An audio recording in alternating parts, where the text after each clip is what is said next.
नमस्कार दोस्तों, स्वागत है आप सभी का आर्ट्स फैकल्टी चैनल पर। और इस वीडियो में 11th क्लास के पॉलिटिकल साइंस के चैप्टर नंबर 4 से टॉप 25 एमसीक्यू क्वेश्चन देखेंगे।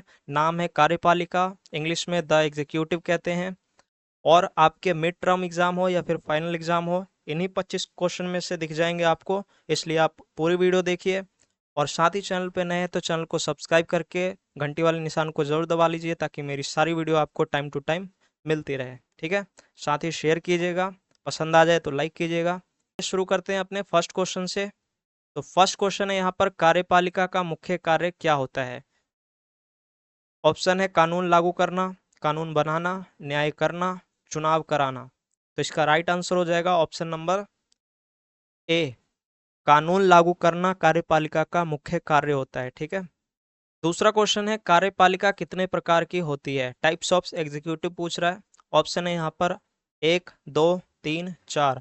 तो इसका राइट आंसर हो जाएगा ऑप्शन नंबर बी, 2 प्रकार की कार्यपालिका होती है मुख्यतः, एक सामूहिक नेतृत्व वाली और एक व्यक्ति पर आधारित प्रणाली। ठीक है। एक व्यक्ति पर आधारित प्रणाली अमेरिका का एग्जाम्पल ले सकते हैं, जहां पर राष्ट्रपति प्रमुख होता है देश का शासन का।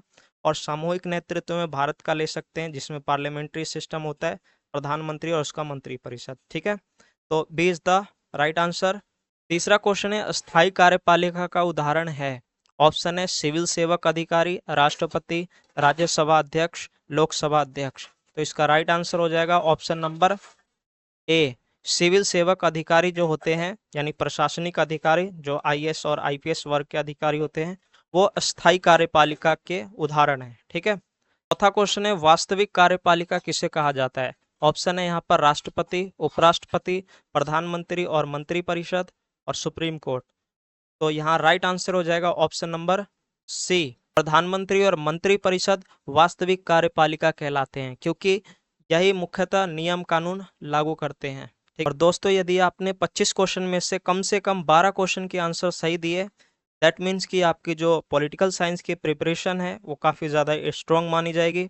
तो आप इसलिए पूरी वीडियो को देखिए और कम से कम 12 क्वेश्चन के आंसर जरूर दीजिए। ठीक है। पांचवा क्वेश्चन है, संसदीय प्रणाली में वास्तविक शक्ति किसके पास होती है? पार्लियामेंट्री सिस्टम में जो रियल पावर्स है वो किसके पास होती है? ऑप्शन है राष्ट्रपति, प्रधानमंत्री, उपराष्ट्रपति, न्यायपालिका। तो इसका राइट आंसर हो जाएगा यहाँ पर ऑप्शन नंबर बी, प्रधानमंत्री जो होता है वो संसदीय प्रणाली में वास्तविक शक्ति रखता है। ठीक है। राष्ट्रपति जो होता है वो नाम मात्र का होता है। एग्जाम्पल के लिए अपना भारत। छठा क्वेश्चन है, राष्ट्रपति प्रणाली किस देश में है? ऑप्शन है यहाँ पर भारत, ब्रिटेन, अमेरिका, फ्रांस। तो इसका राइट आंसर हो जाएगा option number C, America. America में राष्ट्रपति प्रणाली चलती है। ठीक है। फ्रांस में भी चलती है, लेकिन फ्रांस में प्रधानमंत्री और राष्ट्रपति दोनों ही होते हैं। बट अमेरिका में ओनली राष्ट्रपति का प्रावधान है, इसीलिए राष्ट्रपति प्रणाली अमेरिका में चलती है। सी इज द राइट आंसर। ठीक है। सातवां क्वेश्चन है, प्रधानमंत्री की नियुक्ति करने में राष्ट्रपति किस बिंदु को ध्यान में रखता है? ऑप्शन है यहाँ पर लोकसभा के सबसे बड़े दल के नेता को चुनता है, राज्यसभा के सबसे बड़े दल के नेता को चुनता है, लोकसभा में बहुमत अर्जित करने वाले गठबंधन के दल में सबसे बड़े दल के नेता को चुनता है, या फिर गठबंधन अथवा उस दल के नेता को चुनता है जिसे लोकसभा के बहुमत का समर्थन प्राप्त हो। ठीक है। तो यहाँ पर इसका राइट आंसर हो जाएगा ऑप्शन नंबर डी, गठबंधन या फिर उस दल के नेता को चुनता है जिसे लोकसभा के बहुमत का समर्थन प्राप्त हो। ये मोस्ट इंपोर्टेंट क्वेश्चन है, और यहाँ पर नोटिस करने की जरूरत है, लोकसभा में मेजोरिटी जिसके पास हासिल होती है उसी को अपॉइंट करता है राष्ट्रपति। ठीक है। आठवां क्वेश्चन है, राष्ट्रपति की न्यूनतम आयु कितनी होनी चाहिए? ऑप्शन है 30 वर्ष, 25 वर्ष, 35 वर्ष, 40 वर्ष। तो इसका राइट आंसर हो जाएगा ऑप्शन नंबर सी, राष्ट्रपति की न्यूनतम आयु कम से कम 35 वर्ष होनी चाहिए। नौवां क्वेश्चन है, भारत के राष्ट्रपति का चुनाव कौन करता है? ऑप्शन है केवल संसद, केवल राज्य विधानसभाएं, निर्वाचक मंडल, प्रधानमंत्री। तो इसका राइट आंसर हो जाएगा ऑप्शन नंबर सी, निर्वाचक मंडल, जिसे इलेक्टोरल कॉलेज कहते हैं। इसके द्वारा राष्ट्रपति का चुनाव कराया जाता है, जिसमें संसद के दोनों सदन, राज्यसभा और लोकसभा के दोनों जो एमपी होते हैं, मेंबर ऑफ पार्लियामेंट, वो शामिल होते हैं, और साथ ही राज्यों की विधानसभा से जो एमएलए होते हैं, विधायक, वो शामिल होते हैं। तो ये सब मिल करके बनाते हैं निर्वाचक मंडल। और भारत के राष्ट्रपति का चुनाव 5 वर्षों के लिए किया जाता है। एक से अधिक बार भी भारत का राष्ट्रपति बन सकता है। ठीक है। 10वां क्वेश्चन है, उपराष्ट्रपति का मुख्य कार्य क्या है? ऑप्शन है यहाँ पर प्रधानमंत्री की मदद करना, राष्ट्रपति की मदद करना, चुनाव कराना, राज्यसभा का सभापति होना। तो इसका राइट आंसर हो जाएगा ऑप्शन नंबर डी, राज्यसभा का सभापति होना। ये उपराष्ट्रपति का मुख्य काम होता है। उपराष्ट्रपति जो है वो राज्यसभा का ही चेयरमैन होता है, अध्यक्ष होता है। ठीक है। 11वां क्वेश्चन, भारत के प्रधानमंत्री को कौन नियुक्त करता है? अपॉइंट कौन करता है? ऑप्शन है यहाँ पर लोकसभा, राष्ट्रपति, सुप्रीम कोर्ट, राज्यसभा। तो इसका राइट आंसर हो जाएगा ऑप्शन नंबर बी, राष्ट्रपति के द्वारा भारत के प्रधानमंत्री को नियुक्त किया जाता है, अपॉइंट किया जाता है। ठीक है। भारत का प्रधानमंत्री निर्वाचित नहीं होता, बल्कि वो अपॉइंट किया जाता है, नियुक्त किया जाता है, और नियुक्त राष्ट्रपति के द्वारा ही किए जाते हैं। 12वां क्वेश्चन है, मंत्री परिषद के मुखिया कौन होते हैं? काउंसिल ऑफ मिनिस्टर का हेड कौन होता है? ऑप्शन है राष्ट्रपति, उपराष्ट्रपति, प्रधानमंत्री या फिर लोकसभा अध्यक्ष। तो इसका राइट आंसर हो जाएगा ऑप्शन नंबर सी, प्रधानमंत्री जो है वो मंत्री परिषद का मुखिया होता है, हेड होता है। ठीक है।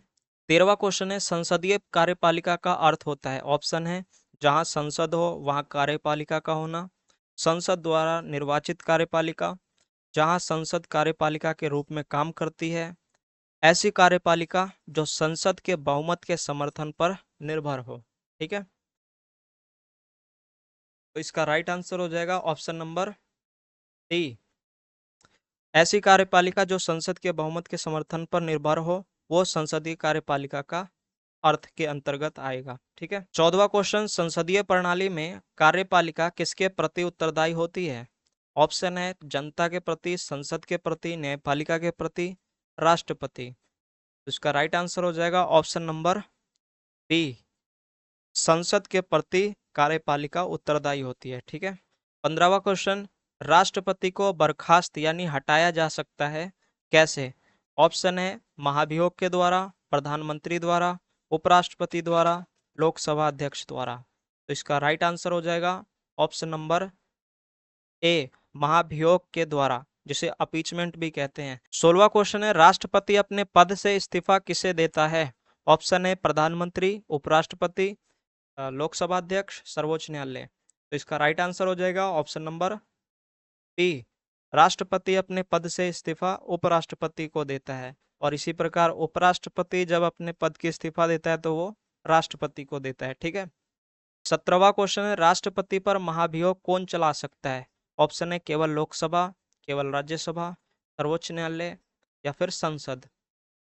तो इसका राइट आंसर हो जाएगा ऑप्शन नंबर डी, संसद यानी पार्लियामेंट के द्वारा महाभियोग की प्रक्रिया चलाई जाती है राष्ट्रपति पर। ठीक है।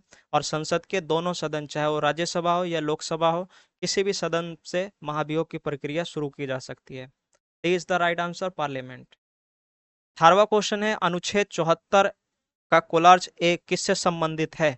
ऑप्शन है यहाँ पर सर्वोच्च न्यायालय, संसद, मंत्री परिषद की सलाह, राज्यपाल। तो इसका राइट आंसर हो जाएगा ऑप्शन नंबर सी, मंत्री परिषद की सलाह से संबंधित है आर्टिकल 74 का कोलार्ज एक। इसके अंतर्गत कहा गया है कि राष्ट्रपति जो भी अपने कार्य करेगा, जो भी निर्णय लेगा, वो मंत्री परिषद की सलाह पर ही लेगा या फिर करेगा। ठीक है। 19वां क्वेश्चन है, प्रधानमंत्री किस सदन का सदस्य हो सकता है? ऑप्शन है केवल लोकसभा, केवल राज्यसभा, विधानसभा, लोकसभा या राज्यसभा। तो इसका राइट आंसर हो जाएगा ऑप्शन नंबर डी, लोकसभा या राज्यसभा, किसी भी सदन का हो सकता है भारत का प्रधानमंत्री। राज्यसभा के एग्जाम्पल के तौर पर आप ले सकते हैं, जैसे कि डॉक्टर मनमोहन सिंह राज्यसभा के सदस्य थे। इसी प्रकार इंदिरा गांधी, वो भी राज्यसभा की सदस्य थी जब वो प्रधानमंत्री बनी थी। और लोकसभा के एग्जाम्पल में वर्तमान में जो प्रधानमंत्री है नरेंद्र मोदी, वो लोकसभा के ही सदन से आते हैं। ठीक है। 20वां क्वेश्चन है, संविधान के 51वें संविधान संशोधन अधिनियम 2003 डैश से संबंधित है? ऑप्शन है यहाँ शिक्षा का अधिकार, मंत्री परिषद की संख्या, यानी आकार, और जीवन के अधिकार पंचायती राज। तो इसका राइट आंसर है यहाँ पर ऑप्शन नंबर बी। मंत्री परिषद की संख्या संरचना से आधारित है ये 91 अमेंडमेंट 2003 एक्ट। ठीक है, क्योंकि क्वेश्चन है मंत्री परिषद सामूहिक रूप से किसके प्रति उत्तरदायी होती है। ऑप्शन है यहाँ राष्ट्रपति, लोकसभा, सुप्रीम कोर्ट, उपराष्ट्रपति। तो इसका राइट आंसर हो जाएगा यहाँ पर ऑप्शन नंबर बी। लोकसभा के प्रति मंत्री परिषद सामूहिक रूप से उत्तरदायी होती है। क्वेश्चन नंबर 22 है भारत में कार्यपालिका का वास्तविक प्रमुख कौन है। ऑप्शन है राष्ट्रपति, प्रधानमंत्री, उपराष्ट्रपति, लोकसभा अध्यक्ष। इसका राइट आंसर हो जाएगा ऑप्शन नंबर बी। प्रधानमंत्री भारत में कार्यपालिका का वास्तविक प्रधान होता है या वास्तविक प्रमुख होता है। राष्ट्रपति नाम मात्र का होता है। ठीक है, चलिए अगला क्वेश्चन लेते हैं।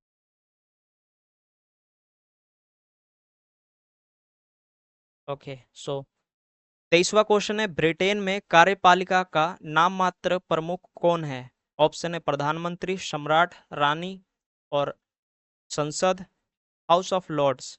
तो इसका राइट आंसर हो जाएगा ऑप्शन नंबर बी। सम्राट या फिर रानी जो है वो ब्रिटेन में कार्यपालिका का नाम मात्र का प्रमुख होता है। ठीक है, जैसे भारत में राष्ट्रपति नाम मात्र का प्रमुख है, वैसे ब्रिटेन में वहाँ का सम्राट या फिर वहाँ की क्वीन जो रानी है वो नाम मात्र की प्रमुख होती है कार्यपालिका की। तो B is the right answer. Question number 24 है निम्न में से कौन संसदीय प्रणाली की विशेषता नहीं है। ऑप्शन है सामूहिक उत्तरदायित्व, राष्ट्रपति का वास्तविक प्रमुख होना, मंत्रिपरिषद का अस्तित्व, प्रधानमंत्री का नेतृत्व। तो इसका राइट आंसर हो जाएगा ऑप्शन नंबर बी। राष्ट्रपति का वास्तविक प्रमुख होना संसदीय प्रणाली की विशेषता नहीं है। ठीक है, कैसे? तो राष्ट्रपति तो नाम मात्र का प्रधान है, नाम मात्र क्या शक्ति रखता है, इसीलिए ये बी राइट आंसर हो जाएगा। इसमें ये संसदीय प्रणाली की विशेषता नहीं होती है। संसदीय प्रणाली में प्रधानमंत्री और उसका मंत्री जो है वो वास्तविक शक्ति रखता है। ठीक है, 25वां क्वेश्चन है वीटो पावर यानी वीटो शक्ति जिसे पॉकेट वीटो भी कहते हैं से आप क्या समझते हैं। ऑप्शन है यहाँ पर संसद को भंग करने की शक्ति, किसी विधेयक को अस्वीकार या रोकने की शक्ति, न्यायाधीश नियुक्त करने की शक्ति, लोकसभा का चुनाव कराने की शक्ति। तो यहाँ पर इसका राइट आंसर हो जाएगा ऑप्शन नंबर बी। किसी विधेयक को अस्वीकार या फिर रोकने की शक्ति ही वीटो पावर या वीटो शक्ति कहलाती है, जो कि राष्ट्रपति के पास एक विशेषाधिकार के रूप में है प्राप्त। ठीक है, ये थे टॉप 25 MCQ क्वेश्चन। तो आप इसी के साथ मिलते हैं अगले नेक्स्ट वीडियो में 5th चैप्टर के साथ। तब तक के लिए चैनल को सब्सक्राइब कर लीजिए, शेयर कीजिए, पसंद आई हो तो लाइक कीजिए। Thanks for watching.